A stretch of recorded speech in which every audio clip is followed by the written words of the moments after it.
står jeg her med Lars fra Geberit, og Lars, hvilken nyhed er den største for jer på messen her i år?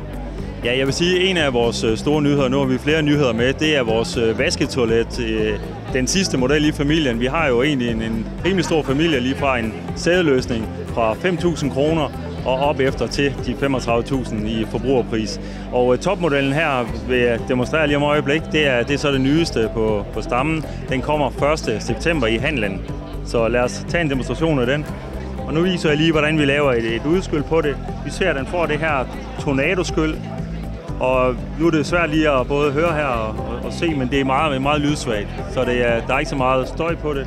Når man nærmer sig badeværelset, kommer ind på badeværelset, så kan man indstille den til 7 forskellige farver lys. Det vil sige, at den har et LED-lys, som egentlig er orienteringslys. Det vil sige, at når man kommer ind i badeværelset, vil den tænde lyset om natten. Man behøver ikke tænde det store lys. Og samtidig med det, så opvarmer den sædet her. Så der er 5 trin i opvarmning af sædet.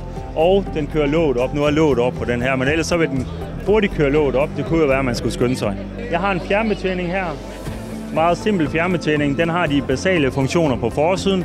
Den har en bagside, hvor der er display, og der kan du lave de mere avancerede indstillinger. Det vil sige, at hver person i familien kan få deres indstilling. Hvis man er til 39 grader, 37 grader, vil man gerne have massagestråle, vil man gerne have den pulserende, vil man gerne have i forskellige niveauer, så kan det indstilles til hver familiemedlem. Men jeg trykker på knappen her og sætter gang i skyllefunktionen.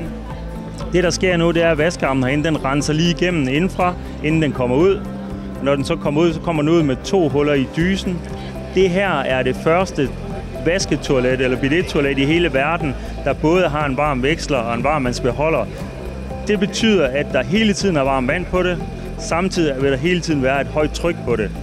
Efter det kommer der en tørarm ud og tørrer med 45 grader varm luft. Og den her tørarm, den stiller sig i den position, som man har indstillet vaskearmen til. Det vil sige, at hvis man har vaskearmen ude i længste position, så vil tørarmen automatisk køre ud i den længste position.